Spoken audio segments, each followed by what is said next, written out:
Tuesday. I hope you've had a blessed day today, that you've been able to enjoy what the Lord's given you today, and that you've been a light in the darkness.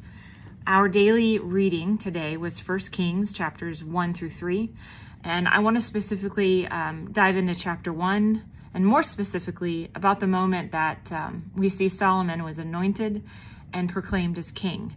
Now, what's so amazing about this is that you see Solomon anointed and proclaimed king. Now, it wasn't the next son in line, it was Solomon. And what's intriguing and beautiful in this moment is that Solomon came from something in David's life that was the biggest scandal of his life.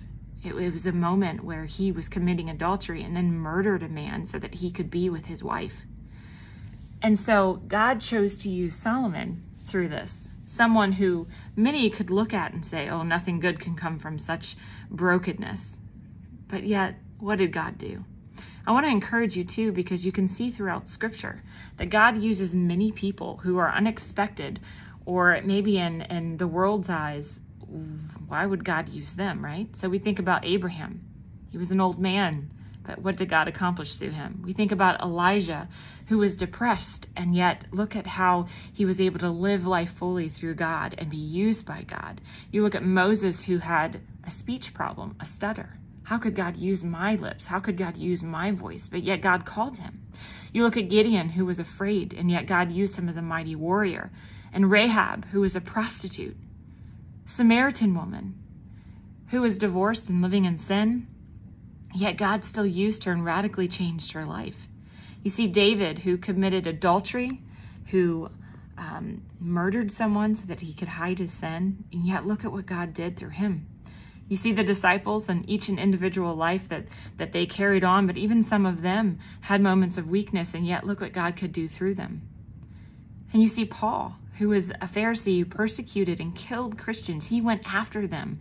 He sought them out to destroy their lives. And yet God called him, opened his eyes, and used him in radical ways. You know, oftentimes we find ourselves in situations where God might be calling you to do something, and you start to second guess, oh God, why would you ask me to do that? I'm unworthy. I'm not good enough. I can't sing good enough. I can't play good enough. I can't speak words in a good, educated way. I don't understand things. I get timid in front of it. Doesn't matter. Listen, God is calling you. He's calling you, and he's going to get you through it. And he's going to use you in mighty ways. So be encouraged by that. Take that step out in boldness and believe that when God is asking you to do something, that he's going to do beautiful and amazing things, and that you could be that vessel for him. I'm going to read one scripture verse with you also, just to have you guys think about this for the rest of the evening and pray about it and hopefully be challenged by it.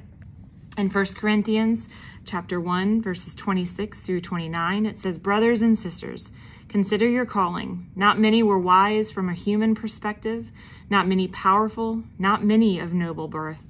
Instead, God has chosen what is foolish in the world to shame the wise, and God has chosen what is weak in the world to shame the strong. God has chosen what is insignificant and despised in the world, what is viewed as nothing, to bring to nothing that which is viewed as something, so that we, or no one, may boast in his presence. It's important to remember that sometimes we may feel like we're not going to be good enough. But if God is calling you, he will sustain you. He will lift you up. He will provide what you need to do his will, and you can do great things in his name. He is worthy of that. I hope that you can be encouraged by that. And if he's asking you to step out, that you'll take this time to be bold and to step out.